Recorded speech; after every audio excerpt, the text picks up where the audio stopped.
Greetings and salutations. This is Rantbox TV, and here we talk about stuff, and that's like subject driven, politics, music, religion, superheroes, all that kind of fun stuff, basically.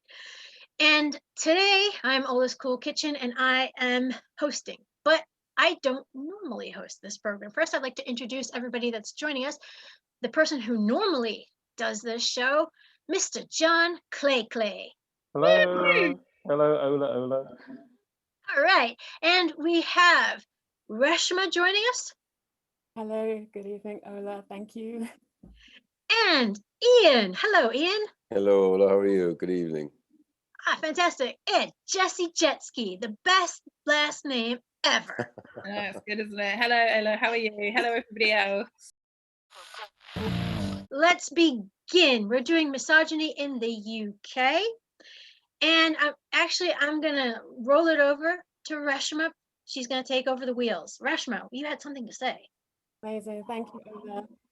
Yeah, if you've already watched part 1 and part 2, you would have seen that we've had some amazing discussions already regarding misogyny, specifically in the UK and what's been going on in the last few weeks, a month. And I'd call it unrest, perhaps. And we've had a lot of social commentary and some amazing contributors.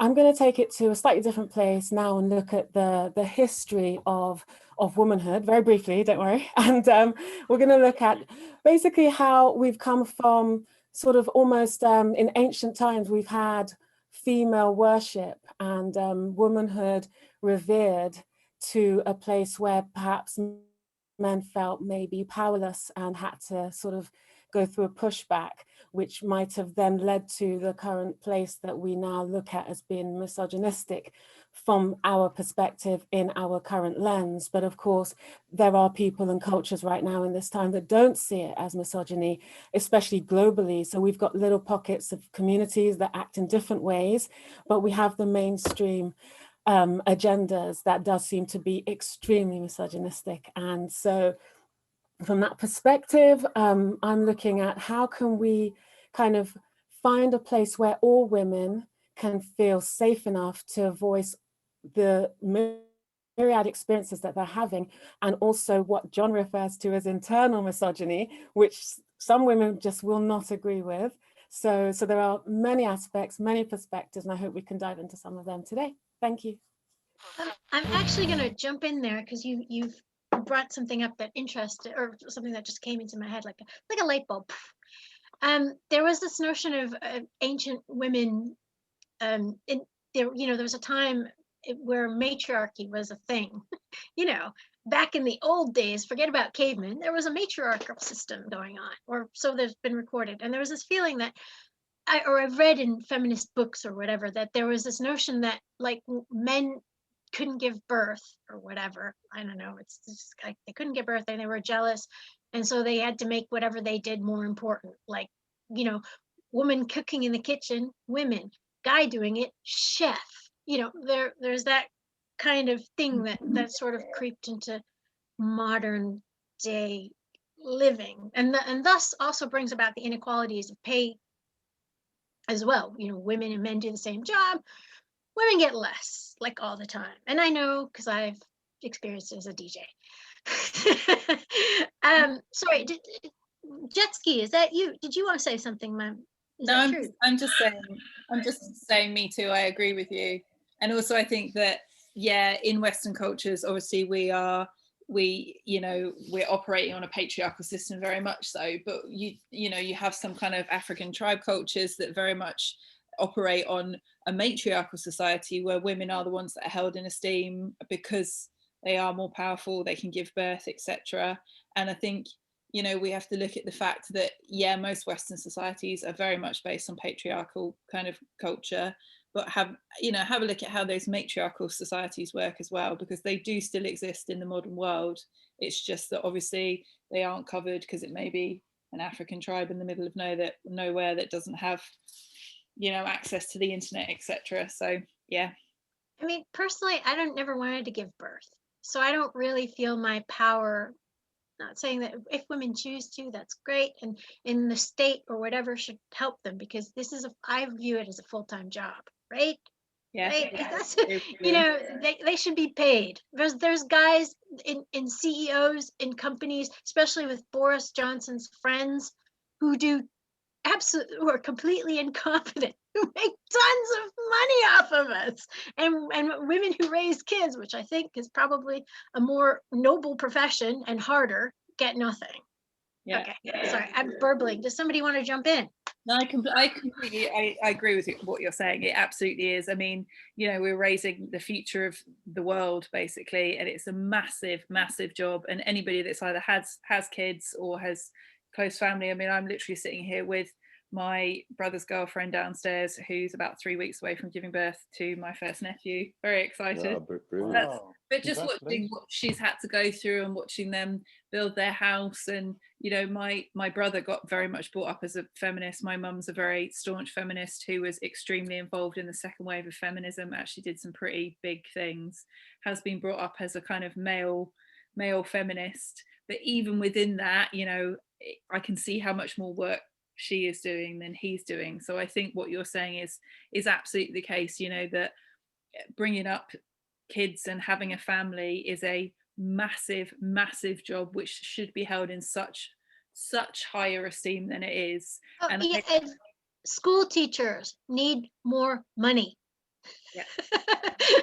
I think everyone agrees with that after months of lockdown. I think parents around the country are ripping their hair out. That's why I'm with this haircut today, just thinking that, get them back to school. I have to say, can I just say, I agree with you, Jessie, but there is a kind of way that, just from my own experience with having raised children, is that there are men out there who are fully hands-on and are, carrying as much of the load. And, there are occasions where you balance things, and sometimes the woman in the couple takes precedence professionally, and the man can sometimes be the one for whatever reason, but you're right. It's not as, and you're right, when you do it, you're remarked upon. Everyone remarks on it, so everyone remarked on whatever I did, but then, billions of women around the world do the same thing and no one's remarking on them. So the exceptionality of male intervention, it's quite interesting. I also think what it is it's not necessarily whether you're male or female, it's the way that society views people staying at home and, building a family. They don't see it as a job. They don't see it as something that should be held in esteem. I do know a couple of men whose wives make huge amounts of money. I've got a friend, for instance, who's a producer. His wife is a scriptwriter. She's just got a massive big, something to do in LA anyway. And he tells a lot of his male friends, they're all in their mid-40s, that he stays at home and looks after the kids while she goes out to work. And he is a laughing stock, and he is still. And that it's terrible. So really, I think what we have to do is look at why society, for instance, doesn't value the fact that people have to stay at home and look after their kids. Well, maybe that isn't a kind of, gender issue. It's more the way that society looks at families, and But there's a view. Why are women stuck with this? And it's because, we provide the oven to make the baby. We're the you know what I mean? We produce this, so we must, we have to have a bond with the kid because of milk and stuff like that, feeding the kid with milk and stuff like that. And then they're just like, they try to put this pressure on women. Like, for example, this is an interesting thing. This is an American thing, not exactly to the UK, but I'm going to throw it in there, where you got, those right to life people, the really super crazy ones.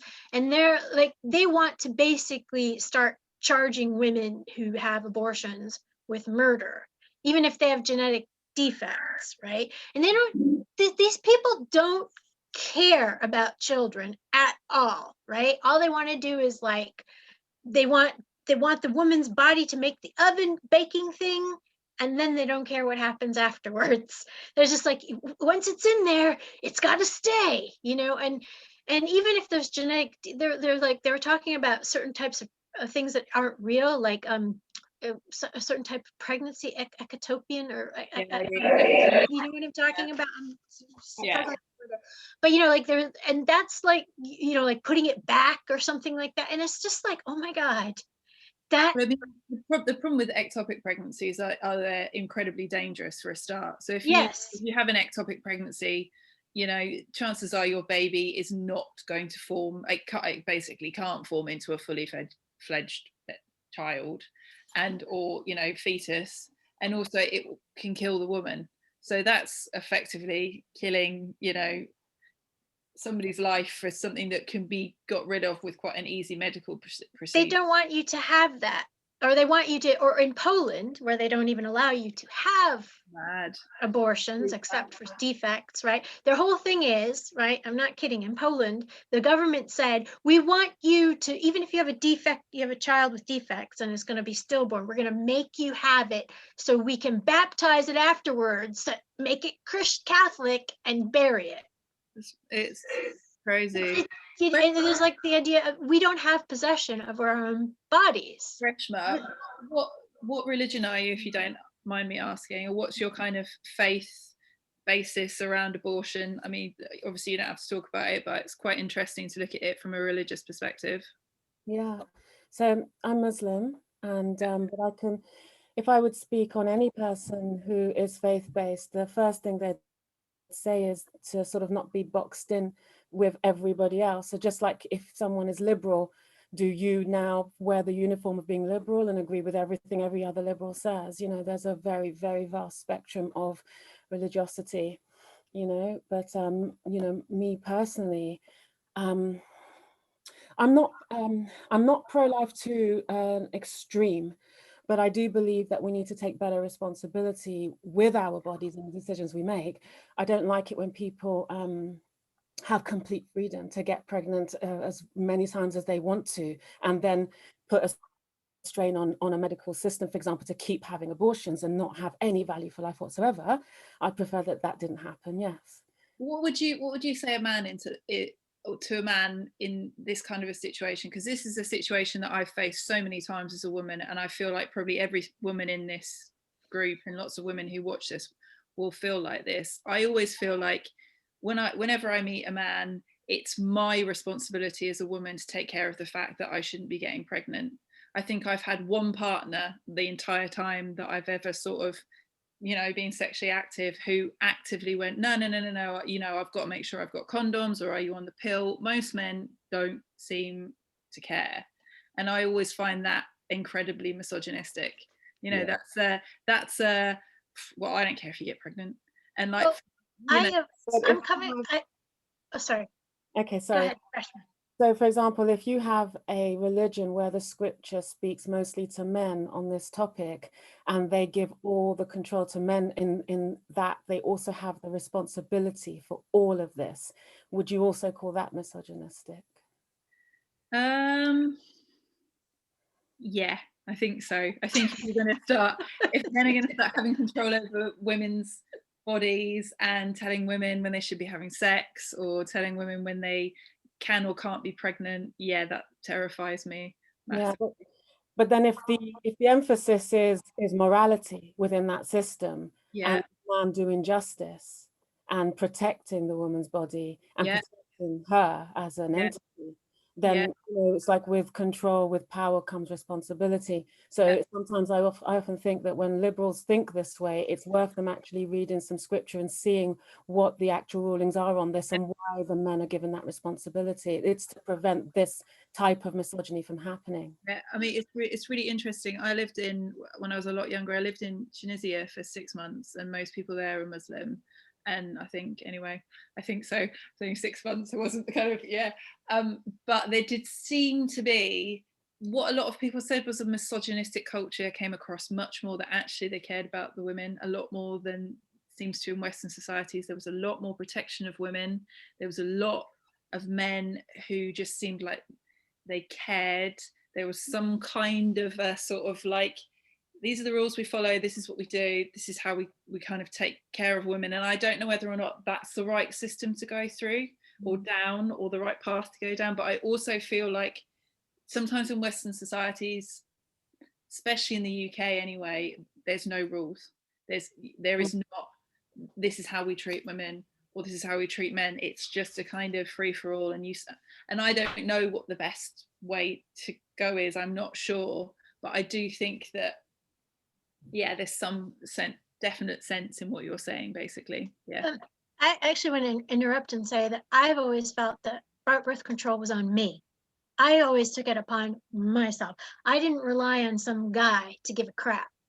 And I viewed it as my thing, as my body. I'm going to make sure I've got my birth control. I'm not suggesting, I'm not having a go at anybody else. I'm just saying for me personally, I believe I was in control of the birth control because I did not look at, men more like, it's different when you're in a relationship, in a committed relationship, as opposed to more, hookups, shall we say.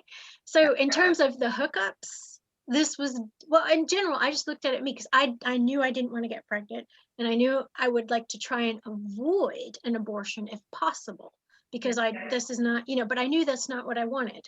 And so I was very like, this is on me. And I'm not telling women that it's on them or not telling them it's on them. I kind of believe it's up to, I really believe it's up to people to decide, but I don't look at men misogynistically. Because I just knew I would get into situations, and guys, there would be situations where you get it together and guy will not care. They might have syphilis. They won't care. They won't even. We ought to let we should let the men have a voice here. Yeah, sorry, that was a bit of a weird. That's beautiful. Thank you, guys. Syphilis, but yeah, go ahead. What? I don't know. I can't comment on syphilis. It's got nothing to do with me.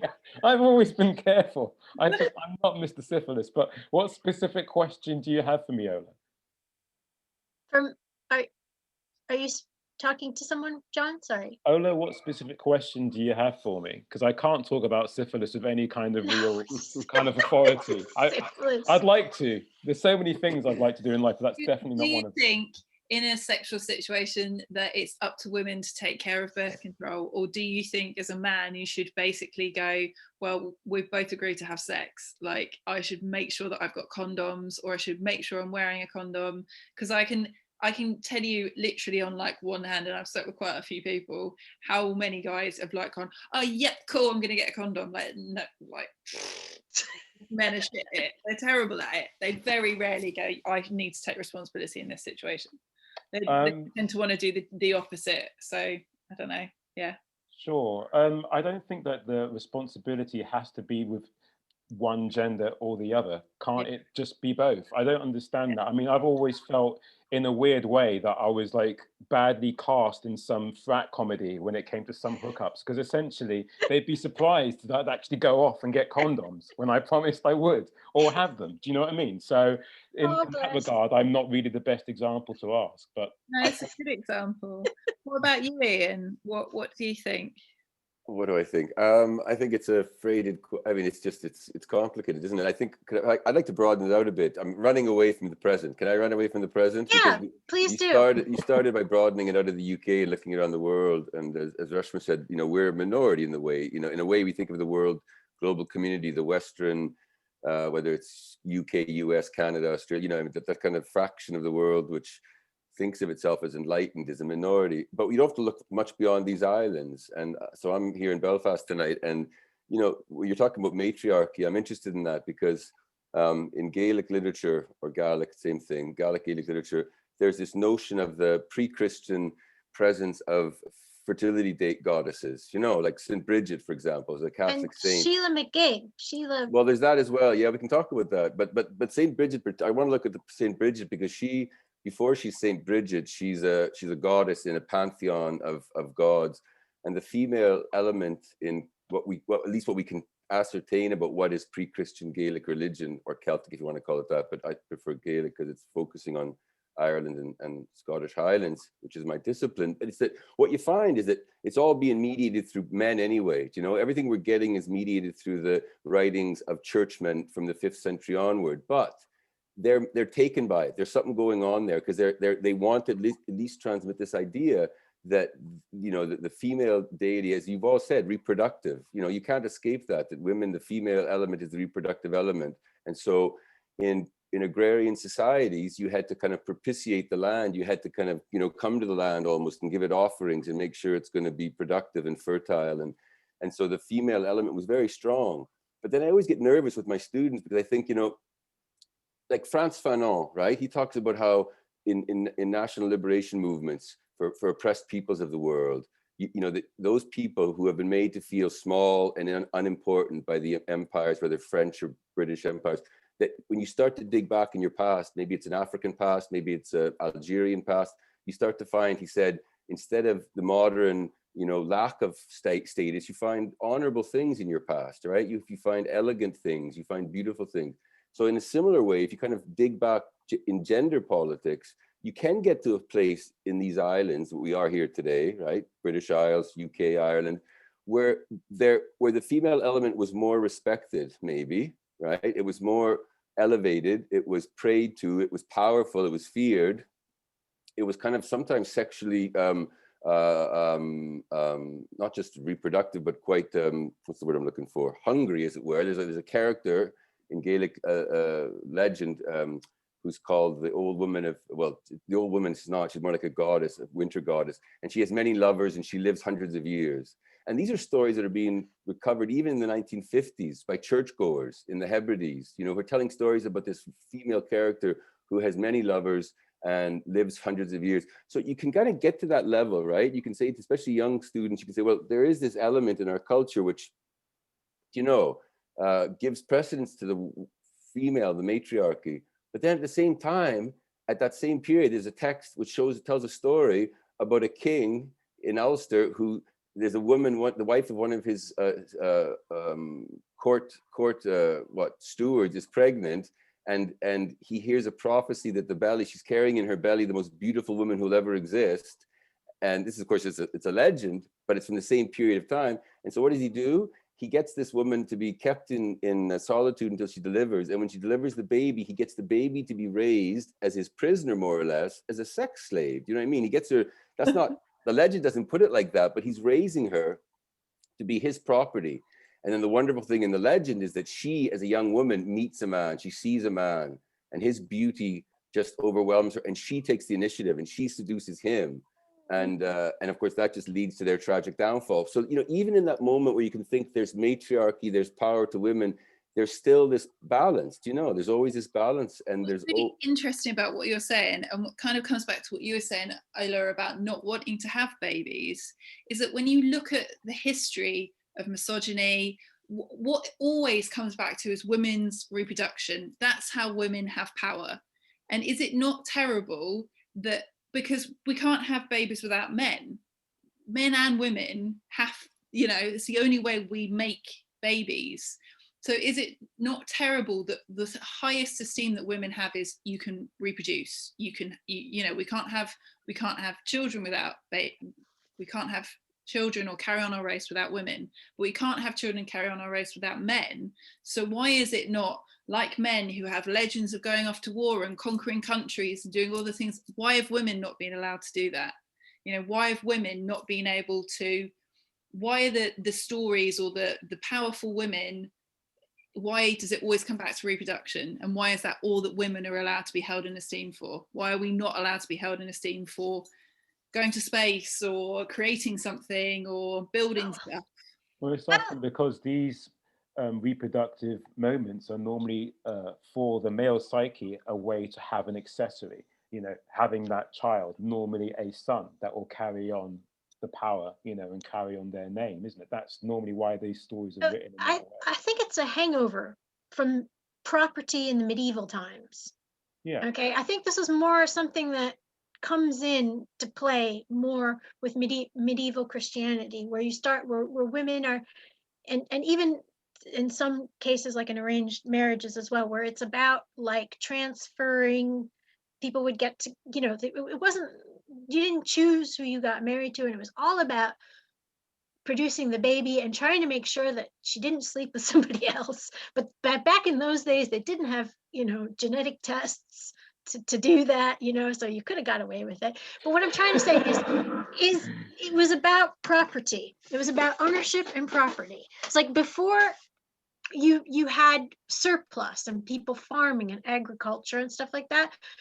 You didn't have women tied into these roles, but it's about passing on wealth and using women through children to pass on a legacy. There is an aspect of that that rules that whole baby thing. We have to think in Western society now, we've moved way past that. So, you know, I'm a woman, I'm 36, probably won't have kids. You know, I'm not entirely sure, but I kind of think a bit like you said, you don't really want kids. I don't think I really want kids. So what is, in a way, it wouldn't be terrible if someone turned around and went to us basically, well, you don't mean anything because you don't want any kids. Nothing that you've achieved in your life. And I know that I've achieved a lot as a human being. You know, if all of it was, or, you know, you haven't had kids. I mean, that's, you know, it's, again, it's another way of really society, which we all know is based on patriarchy, going, you're not worth anything, you know, kind of basically holding women down and going, you're still not worth anything because you haven't been able to produce kids. And I don't know, just kind of screams misogyny again to me anyway. Well, no, it is, but it's like, but it's a hangover. It's a hangover that you say, well, that happened a long time ago, but that system that's been in play is still kind of there. Like, oh, is she a slut? You know, is it my kid? You know, there's all these. That's still very much an issue, and the richer people are, the more of an issue it is, because they have something to pass on to someone else. I mean, there is also, you know, this whole thing about like, oh, I'm a woman and have kids, but also there, as we're going on, and it's now becoming only certain wealthy people can have children. And part of the reason I don't want to have kids is I couldn't afford it. There's just no way. I want my money for me. Yeah, all right. But like, but yeah, it's going to come in the next century or so, especially with if resources become as difficult as they are to obtain. Like I've read that we're going to have water wars within our lifetime. The next great necessity is water, not fucking petrol, mate. And we're not going to, you know, it'll only be certain types of people that'll be allowed to reproduce or be able to afford to reproduce. And then I wonder what women's role will be. I mean, we have, you know, it's like, you know, the myth of Frankenstein, Mary Shelley's Frankenstein. I really love this because this deals with our role in reproduction. But if you look at Frankenstein, the notion is that we have a man that created life. Self is a really interesting thing. And now we have the test tube babies. And now, yes, you do need a man, but you can get like sperm. You don't actually need to reproduce that in that sense, you know. So I mean, I'm wondering how these things are going to change. Of course. With you know, the idea of matriarchy, misogyny, all these kind of things. I mean, these are just the past influencing what we still have. Does anybody think that in Western society now we could revert back to or achieve a matriarchal society? What do you reckon, John? Do you think that's possible? Interesting question. How would you see that happening? I think as we see more divided communities having a voice, particularly based on what was happening last year, various aspects of race and obviously gender coming up with stuff that J.K. Rowling was saying, it's easier to answer that question regarding bubbles. So to actually say that we could have a overall change in the UK, having a matriarchal power, I'd say definitely in progressive circles, definitely in communes where you have to like work together to like work the land and whatnot. But if I think about the square mile, if I think about the people that will vote for Boris Johnson, I don't necessarily think they're ready to escape aspects of patriarchy because it's synonymous with capitalism and neoliberal attitudes. I'm going to touch on what we discussed in the last episode and see these women behind me. All right. Yes. You know who I got here? I got Kamala Harris. I got Jacinda Ardern, and I got Stacey Abrams. Woo-hoo. And I just want to say, what do we have in England? Oh, it's Theresa May, Margaret Thatcher. Could I be a dissenting voice, though? Please go ahead, jump in, Ian. What do you got to say? No, just because I mean, maybe it's because I'm Canadian, but I've been in the UK for 26 years. But when I look at Kamala Harris, and I understand all the reasons why I should be, and I'm impressed by her ascendancy, but her ascendancy doesn't give me any comfort. You know, her position on the Palestinian conflict makes me afraid. There's many issues, there's many positions she holds that I frankly, you know, I don't think her gender is enough to yes, in the sense that she's a woman of, you know, Jamaican father and Indian mother. Let's also, though, I think in terms of class, which I'm interested in, let's also, I think, rush to say both parents were academics, right? So she wasn't a street sweeper's kid. Do you know what I mean? She's a well, woman actually, she was part of a busing program. yeah, I know And that. I know that. busing, But she her mom wasn't was, like from a rich no, I'm background. not saying Yeah, that. But her mother came as a grad student. She didn't come as a domestic, right? She's not. Her mother is not. I mean, there's gender, there's class, and there's ethnicity. she was still bused. It I wasn't. understand. She was on. You know, Joe I'm not Biden's taking away. I purpose mean, my trying to sister take is away this program. my sister Look, lives in the state. can I, Ian? I would like to interrupt just a moment and say this. I totally agree with you. I had my issues with Kamala myself. She was district attorney in LA, in California, and she incarcerated many Black Africans unnecessarily. But then I looked at her voting record, and then there was a quite more progressive stuff than I even realized. So I'm gonna let her like I've heard many different things on this, and I totally agree with you, but I want to stick to the idea of in the UK we cannot get rid of misogyny without having progressive women in power ever, without even having a labor and leader that is female. You know, this is what we've discussed. And I think this is super important. And whether you like Kamala, Stacey Abrams is freaking cool. And Jacinda Ardern, get this, Jacinda Ardern, though I love her, she worked with Britain First to get elected the first time around. Yeah. Scary. Yeah, but then she got rid of Britain First when she didn't need him. It's just like, bye. I got enough votes. I'm so popular. I'm gonna do what I want. You know, and Jacinda Ardern, Justin Trudeau, people have said they're kind of like that. You know, I think she's a little bit more progressive than Justin Trudeau. That's But what what I'm trying to say here is we don't have anything even close to that. Whenever we see a woman in power, it is Theresa May. Yeah. It is Margaret Thatcher. It is the Queen. Blah. Yeah. Boring. Yeah. So you need more liberal women in power. We need more. How do you do that? How would you go about doing that? I think we need more women MPs. Yeah, we do. And voices of MPs. I mean, I'm not excited by Jess Phillips. I mean, I know she does a lot of vocal stuff for feminism and stuff, but I've never been super excited by her. And I don't. Did you ever look into the Women's Equality Party? Did you ever look into the Women's Equality Party? Oh, you know what? I got a mail through. Yeah. You know, with the mayoral election. Yeah, no, I had a look at that, but the thing is, and this is why I'm not voting for that party, is because I don't want Sean Bailey. Yeah. I'm voting because I can't.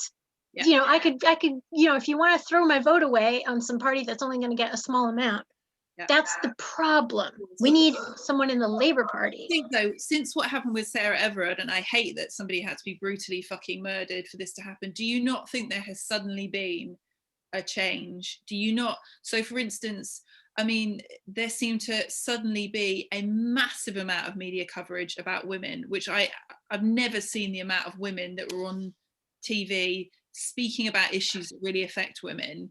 And, you know, I suddenly thought, fucking hell, it just doesn't happen. We just never really see this amount of women talking about female issues covered by the media. And it was amazing. It was amazing to finally, you know, horrible that had to happen. But it was like, oh, great. Finally, we get to actually, yeah, sorry, John, what are you saying? What you're saying is fundamentally interesting, and it intersects with something that Ola said and something I'm about to say. It's fantastic that we've had the beginnings of that awareness, or rather seeing that awareness in media. But the issue is there isn't someone progressive enough in power, as Ola is saying, to carry that into legislation that is going to be fair. And what I will say before I let you guys carry on, because I'm just enjoying watching this, is that the aspect of politics that we're talking about in terms of progression and the importance of intersection is great.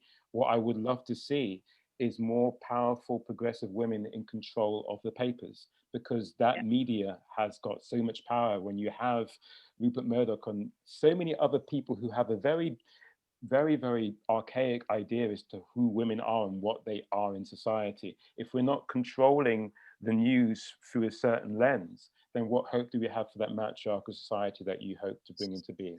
I mean, I'm just talking also from a personal perspective, not so much politically, but music wise. I mean, I literally was having this conversation with somebody and saying, how many, you know, really decent, really well-known female promoters do you know?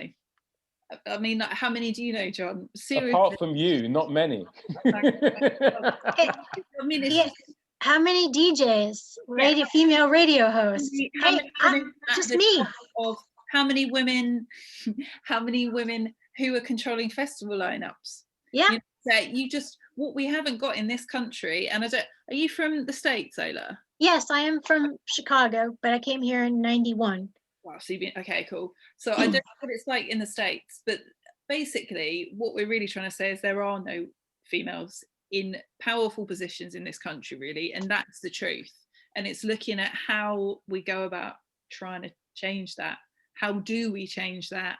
And I, for one, think that we can't change that without men being on board with it. And I hate to make it about men because I don't want to, but I think unless men go, all right, well, this is actually happening, and, you know, are willing to change that, how are we going to change it?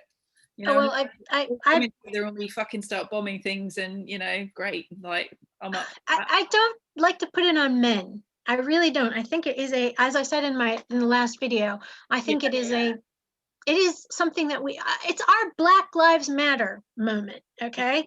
We suddenly went, shit, a woman killed by a policeman. What a surprise, a white woman killed by a policeman. And it's kind of like, duh, did you really think you were safe? You know, what it means is, like, we are connected. We have to work within class. We have to work within race and both genders. I'm not saying you don't have a good point. You do, Jessie. You totally do. Yeah, man. Come on, join the party. Come on, you know you want to, but it's not just. We have to work together. And I think probably we have more in common with people of a certain class, and we're more likely to work with people. Like, I don't see me working with upper class yap or you know, hottie toddy related to Duke. But you know, what we're saying is essentially the same thing, that we have to work, men and women, together to make a change. And there has to be enough men willing to go, well, actually having women in power is going to make everything better. Not, I am a man and I want to retain my power and women can fuck off, which is what has been happening for centuries. That is what happens. And, you know, unless we are massively going to go, okay, well, we're going to go and start, you know, setting fire to letterboxes and, you know, doing which they need to do in that set of circumstances. But it may be that is what women need to do at the moment to be taken seriously. I don't know about the letterboxes, but yes, maybe something revolutionary does have to happen. I'm not sure about the letterboxes, bless you. But I mean, yeah, we do. It is a very serious wake-up call. We actually do need to look at it. What people have been discussing online. What do we do? What are the ways in which we can, you know, make sure that women are not going out and being killed, that women are not fucking terrified all the time? How do we change that? And those are really the discussions that need to happen and be heard much more. This is very good. I want to ask Reshma, do you have some thoughts on it? Because how can we not have women killed? What can we do? How can we not? Sorry, I syphilis again. Sorry, it's just like beg your pardon. Reshma, I wanted to hear more from you because I didn't actually. I think I'd like to touch upon what you might be thinking. Okay, thank you. Both you and Jessie have had some amazing points, and it has, as John said, been lovely listening to you both. And I have so many questions for you, but I know I have to sort of kind of maybe streamline. I'm going to streamline it, which is unfortunate. So I'll focus on this very last point. See, so both of you coming from, you know, the liberal white female perspective in. Sure. Yeah, is that okay for me to say that? You can say that, yeah. So it's just interesting because, you know, something, for example, that's been going on for a long time is every time there's a so-called terrorist attack, the violence in the public sphere against visibly Muslim women spikes. Right? Yeah. So, this has been going on for quite a while, and you know there are some beautiful sisters that come and help in these and support publicly what goes on, but there's a lot of people that have no idea this is going on.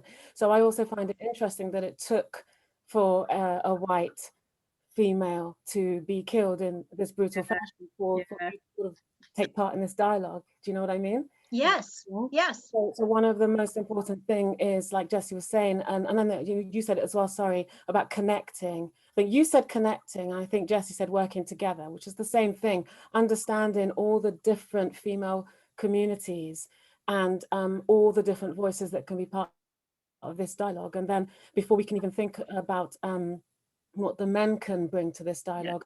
And I think one of the most important thing is to understand that there isn't a singular female voice. And even use of the word progressive, which I think mostly has come from you, John, but I'm not against it, but it's more that, what does that mean? You know? You're right. You're right. The idea of progressive doesn't necessarily conjure up all the demographics that will be affected, let alone the ones who will not have a voice within that media. Again, the only reason why we are talking about Sarah Everard is not just because of what happened, but how the media was happy to, in a way, use that to say, hey, we understand people, what's going on, we can get behind this in a way we didn't get behind ideas that were propagated last summer via Black Lives Matter. I mean, a young boy goes missing, and that doesn't necessarily make the news in the same way. Why? Because he is not an accessory to that patriarchal thought. So therefore, why should he be presented as something that we can get behind? Not to go completely off topic, but it always comes back to that. It comes back to patriarchy, selling papers, capitalism. And that's what we have to dismantle by that intersectionality. Yeah. Yes. Great. Reshma, did you have any other questions? You said you had a bunch. I'm okay, so I'll just choose one more, which is specifically. So in order to have a woman, this word again, that's progressive in the UK, I'm just wondering, not only what does it take with, I think Jessie already asked, but perhaps more importantly, why is it that in particular power structures, when a woman is in a position of power, she either emulates a masculine way of doing things, or she is literally a puppet, which ends in the same thing. She has a masculine way of doing things. Why do you think that happens, and how can we combat that? I think it probably, I mean, personally, I just think because of power structures that have been going on for such a long time, that's what it's almost expected. But again, it's looking at how we change that, and how, you know, maybe it goes back to what I was saying before about women not just being seen as, you know, there to reproduce. Women are complete whole human beings without having to produce babies. And maybe it takes, I don't know if anybody's seen that meme that's going around of a picture of Kendall Jenner next to the girl who's the astronaut. Has anybody Jessie, sorry, can I interrupt? Who is Kendall? Who is this person? Jenner. So Kendall Jenner is like Bruce Jenner, Kardashian, one of the. Oh God, okay, I don't know these. In the world. Okay, yeah, all right, one of those.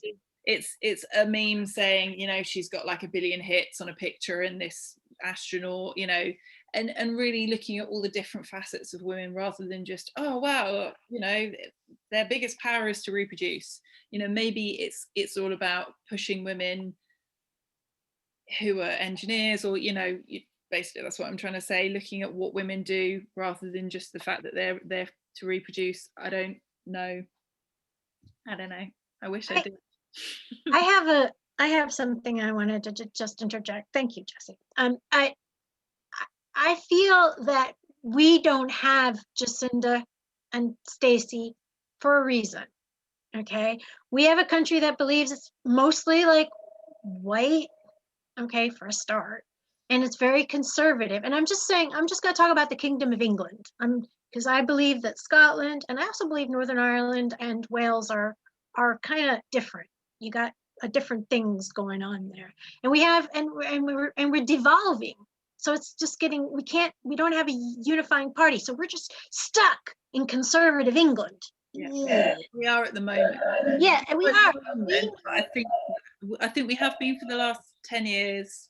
I think New Labour was conservative, but I think if you look at the history of the UK, we haven't always been stuck in total conservatism. I can't say that word, but yeah. Attlee, hello, Attlee government. Yeah, I fucking love you. You're awesome. No, but what I want to say is this. I'm going to do the punk rock thing. I'm going to give you the punk rock school of thought. In the 70s, people would watch and they would go, hey, I see somebody up there who can't play an instrument, but they're up there anyway. And look at them. They're playing a guitar. Yeah, I want to do that. And women started to go, I mean, even before the 70s, there was a lot of garage bands in the 60s, a lot of girl garage bands. Yeah. We need more examples. We need more women to get out there and pick up that guitar. And by I mean pick up the guitar, also be in politics. and represent something, a unified vision of the UK, because everybody, okay, you know why I have Jacinda Ardern here? I want to talk about Jacinda Ardern. This is very, very important to me. When the Muslim attack occurred in New Zealand, this is what I loved about Jacinda Ardern. She went to that mosque and she took the people that were assaulted in this mosque and she said, you're us.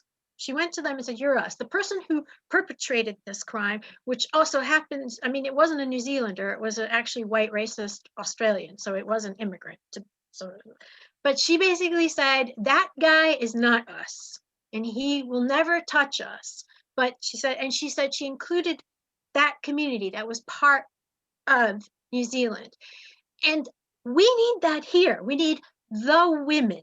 We need the Afro-Caribbean population, the Northern Irish folks, the Scottish folks, the Welsh folks, and every immigrant, European, whatever, who's here to be viewed as a real citizen.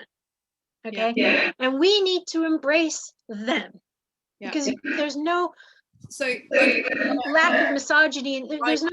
I grew up in London, so I know how the culture works really well there. For a start, you have there's still hardly any people there, so it's a real new society. And what you also have is a Maori culture there, and the women are it's not a matriarchal culture, but the women are held in much higher esteem than women are in this country. So you have that as a basis, and what you have also is, kind of a westernized society that's only been there for sort of 150 years. So it's a really new culture. I mean, British, it's a new country. It's very much a new country. Which we're structuring at the moment, I still think anyway. Jessie, just hold a second. I was gonna. John wanted to say something. Sorry, yeah.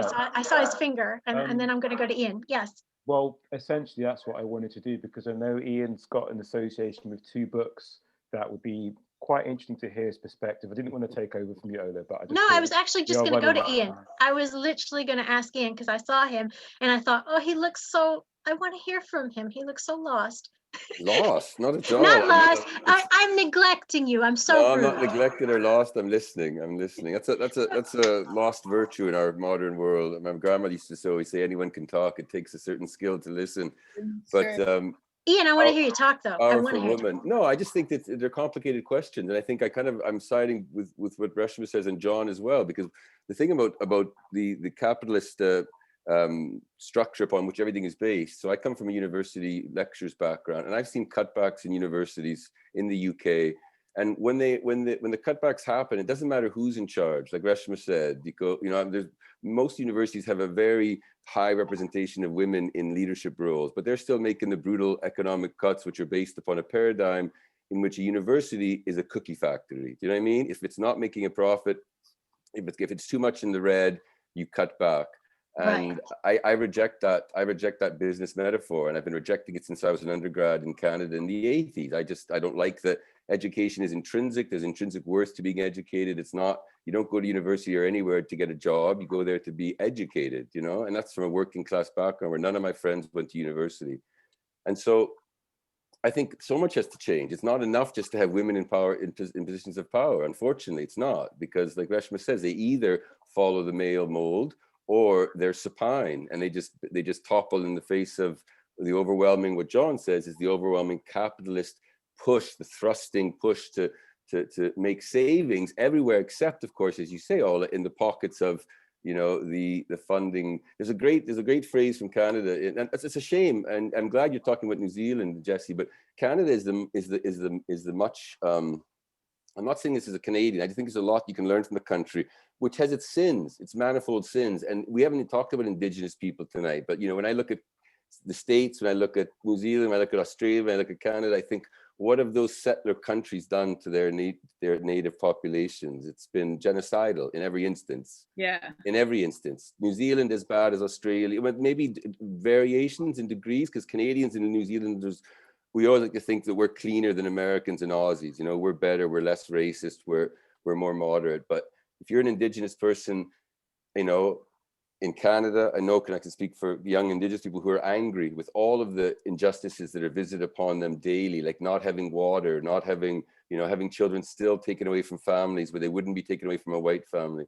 So I think these questions are so complicated that, you know, and I guess the thing that I keep hitting upon is that you talk about my sister's book, John. So my sister has a book about harm, but she's looking at the 18th century novel, but she's really interested in how harm is caused.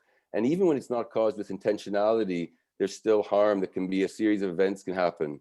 And one of the things she talks about is pornography. That's not her subject, but she quotes feminist scholars who preceded her, and how some of them, especially one called McKinnon, looked at, actually in the States, Ola, taking pornography, the producers of it, and treating them as torts, treating them as a civil liability. So whatever happens down the line, doesn't matter how far down the line it happens, if a young woman is attacked because of something which has been occasioned by, in the initial instance, this act of pornography, then you go and take that producer of that material, that producer of that entity, Frankenstein, if you want, to court. And yeah, so I mean, harm against women, misogyny in the UK, it's rampant, you're right. And it wasn't just, you're right though, Jessie, the Sarah Everett's murder was, but Reshma, you were talking about a murder close to where you live, and I think it's those moments that make you realize that women are vulnerable. And I think growing up with I grew up with three really strong women, a grandmother, a mother, and a sister. And they wouldn't have called themselves feminists because they were from a working class background, but they were in effect, you know what I mean? I had a model to see around me what they were doing. But you knew from a young age that there was violence out there, and that women were going to bear the brunt of it, you know? And unfortunately, I don't see that changing tomorrow. So I actually have this to ask you, Iain. What do you perceive when... Oh, wait, sorry, Jessie, you want to say something? I have to go. I'm really sorry. I have to sort something out. Wrap it up. Right. No, just I need to go. I'm really sorry. It's really nice to meet everybody, though. Nice to meet you. I'm really sorry, guys. It's really good to talk as well. You're awesome, Jess. Love to speak to you. Thank you guys. Love to come again. Very nice to meet you. Bye. Bye. Bye. I actually have a question for Iain. You know, ask, please. I wanted to know what you think we need to do to address and stop misogyny, or to you know, get rid of misogyny in the UK. Any of your thoughts on this? Education. I mean, I think it's. You think education, right? Yeah, I think because educate, and I mean it in a really fundamental sense. You know, I think there is hope out there. When I see the way, you know, there is hope. There are buds. There are like spring buds of hope out there, and it's too early to think that the whole tree is just going to be rotten. But we'll have to see what happens in the future. I mean, I definitely know all of that. You know, I come from back where I saw, you know, innumerable instances of violence towards women. You know, domestic abuse that wasn't talked about, or mothers of friends who would arrive with black eye. You know, this is stuff that.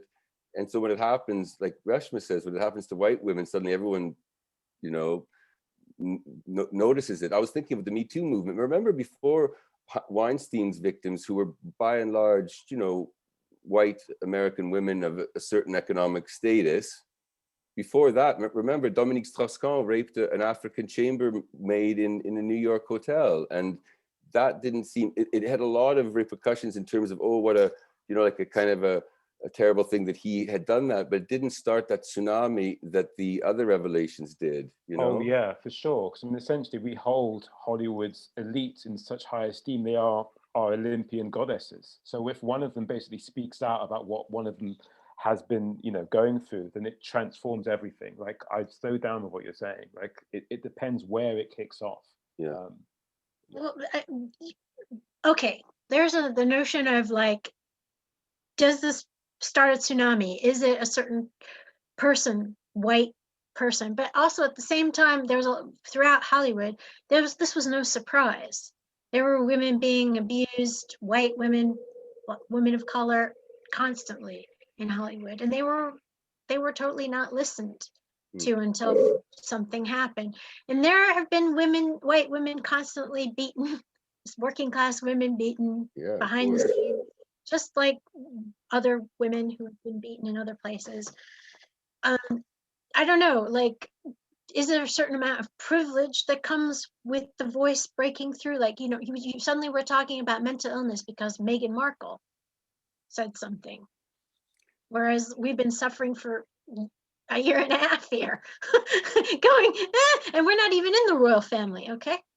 Just like, I think definitely media has a way of constructing the story of the right elements, because Weinstein is who he is. He was in an opportune moment for the media to become the face for everyone to basically say, hey, this guy, if we get him, then we can end misogyny, you know, which obviously isn't the truth. The same thing can be seen when it comes to matters of race. Like, hey, George Floyd's killers, if we can just put them into justice, then we can end racism. Obviously, these are all hyperbole, but that's how these institutions want to run that narrative. Reshma, do you have any thoughts on this? I don't know. Yes, exactly what you were just saying about the institutions running the narrative.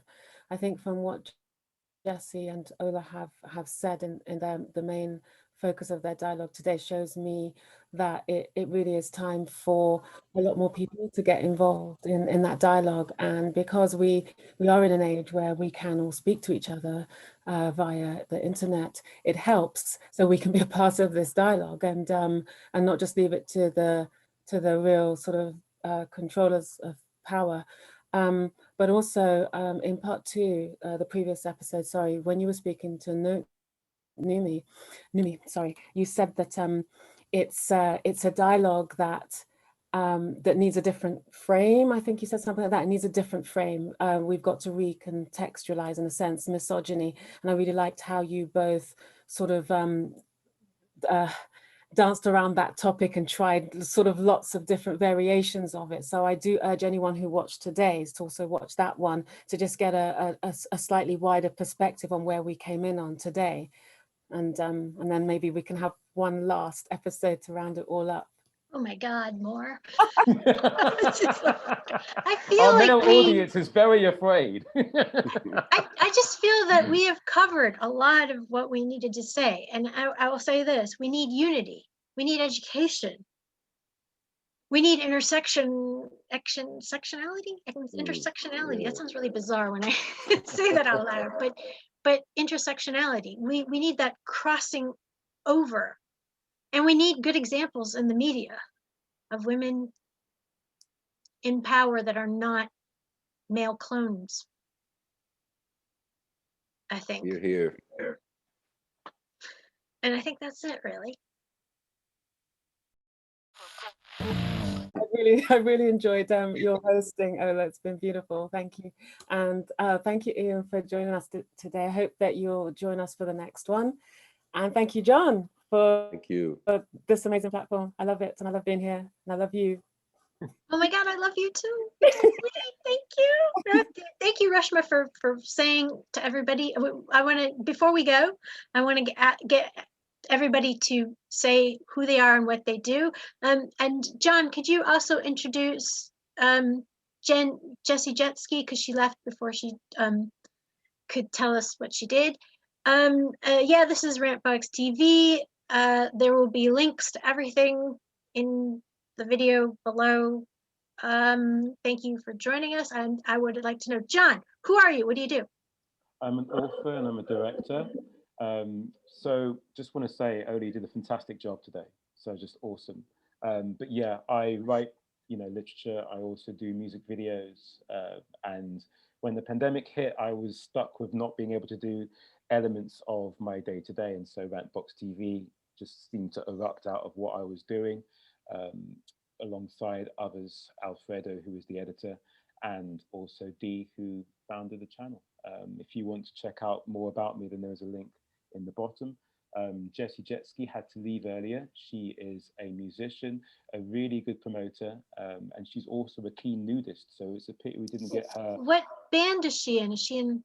What's She her does band? her own stuff under the name of Martha Makes Mistakes. Okay. I'm sure, because there is even more to be said. I can't wait for you to see the other video that will be going out very soon on Misogyny, because the director that we had there knew we had so much to add to this conversation.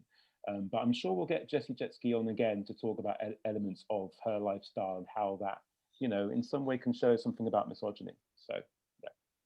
And then I'd like to go to Iain. Who are you? What do you do?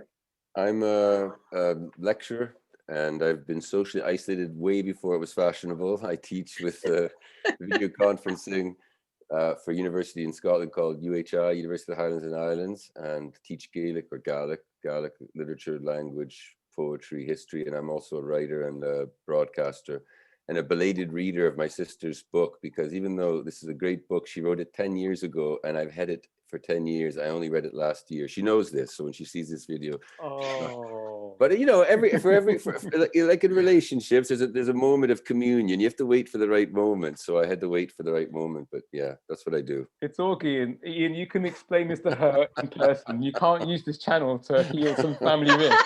That's just not happening, man. It's not fucking happening. And I would like to say, Reshma, who are you? I am an artist, and I'm currently working with the Salam Project and dealing mostly in art therapy and mentoring within sort of criminal justice system, gang mediation, and also education with football and boxing as well, London Rangers, for example. Thank you. Awesome, right? Okay, I am Ola's Cool Kitchen, and I created a radio show because mainstream radio sucks. And this is Rantbox TV, TV, TV, TV, TV, TV, TV. Thank you so much. There'll be a new video up every Friday before 12:30 p.m. GMT. Click on the like if you're watching it on YouTube. Follow us on Twitter, Facebook, Instagram. You know the deal. We're all tired. We're all misogynist out. Goodbye. Have a good one.